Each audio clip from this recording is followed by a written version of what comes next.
belum dalam rimba, tapi masih dalam NKRI. Sementara kalian, ketika negara kalian dijajah di Jerman, kalian lari ke Inggris. Apakah Inggris daerah kekuasaan kamu? Sebelum dilanjutkan, jangan lupa komen, like, subscribe, dan tekan lonceng untuk mendukung kanal ini bisa berkembang dan mengabarkan info-info inspiratif buat kita semua.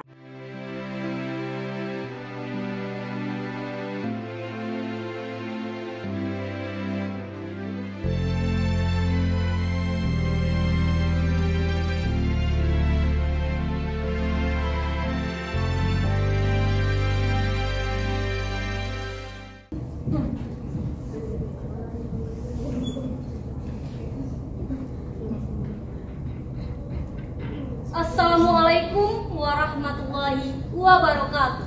Waalaikumsalam warahmatullahi wabarakatuh. Saya Zaza Firmanda Putri dari SMA Negeri 1 Pasaman. Menjadi jembatan penyambung negeri ini agar bisa berdiri tegak hingga kini. Meskipun sekarang sudah mulai dilupakan. Hari ini saya akan menceritakan sebuah kisah pemerintahan mobil. Ada yang tahu? Saya beri sebuah petunjuk.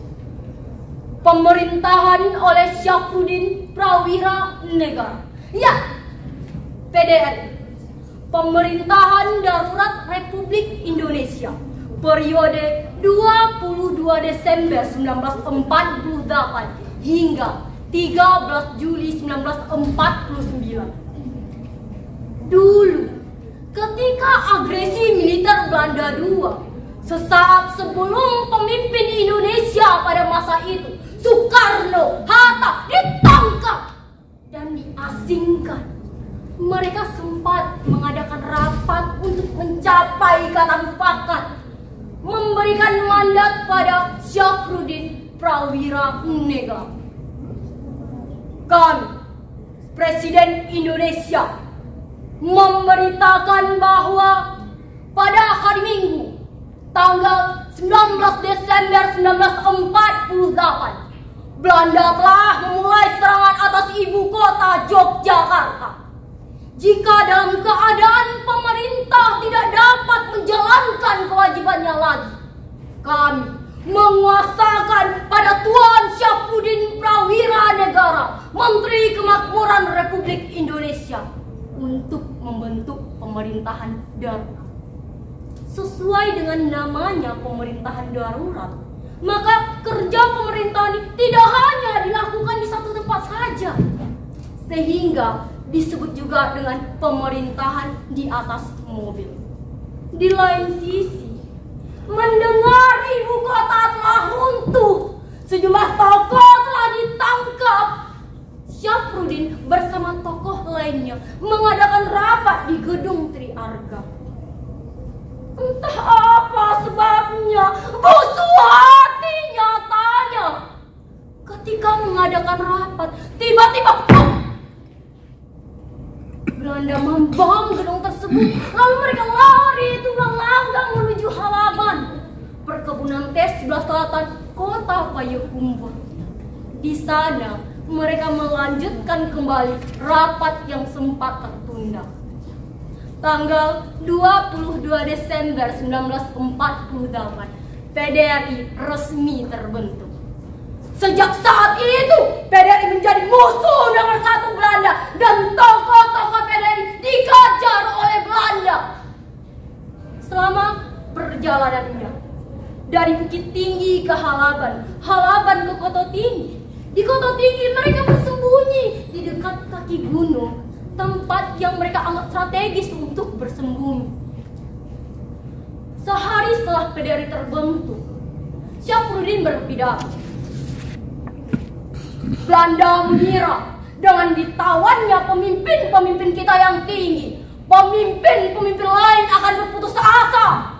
Bangsa Indonesia tidak bergantung pada satu pemimpin saja, sekalipun keduanya sangat berarti untuk bangsa. Hilang pemerintahan Soekarno-Hatta sekarang atau untuk selamanya, bangsa Indonesia akan mendirikan pemerintahan yang baru. Untuk itu, kami serukan kepada seluruh tentara negara Republik Indonesia, gempurlah Belanda di mana saja dan dengan apa saja mereka dapat dibasmi. Jangan letakkan senjata, hentikan tembak menembak sebelum ada perintah dari pemerintah yang kami pimpin. Camkanlah hal itu. Jangan tertipu tipuan muslihat musuh. Ketika PDRI yang bergerilya keluar masuk hutan, ternyata dieje oleh tentara Belanda. Lihatlah pribumi itu mendirikan pemerintahan dalam rimba. Lalu Syafruddin tidak terima. Ia membalas, kami meskipun dalam rimba tapi masih dalam NKRI. Sementara kalian, ketika negara kalian dijajah ke Jerman, kalian lari ke Inggris. Apakah Inggris daerah kekuasaan kalian? Yang jelas pemerintahan kalian tidak sah. Ketika misi telah selesai, tujuan telah tercapai, PDRI resmi dibubarkan ketika perjanjian Roemer antara Indonesia dan Belanda.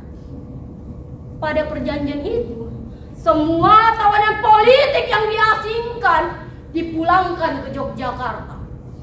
Setelahnya, Syafruddin dengan besar hati pergi ke Yogyakarta menyerahkan tanggung jawab yang selama ini ia pegang ke tangan Soekarno. Inilah yang sebenar-benarnya pemimpin.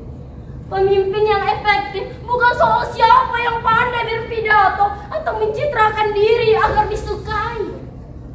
Pemimpin sejati tidak butuh memimpin. Ia lebih suka menunjukkan arah.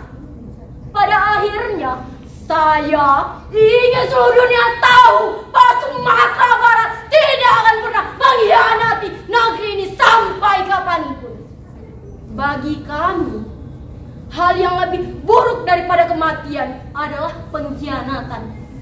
Karena di jiwa kami telah tertanam NKRI harga mati. Sekali merdeka, Indonesia akan terus tetap merdeka. Merdeka, merdeka, merdeka.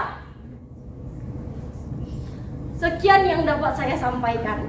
Untuk semua cerita yang saya sampaikan berasal dari penjelasan-penjelasan yang sudah dijelaskan oleh guru mata pelajaran sejarah saya ketika mengajar di kelas, serta ditambah dengan sumber-sumber yang saya baca dari internet dan beberapa buku lainnya.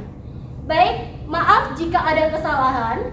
Wassalamualaikum warahmatullahi wabarakatuh. Sampai jumpa.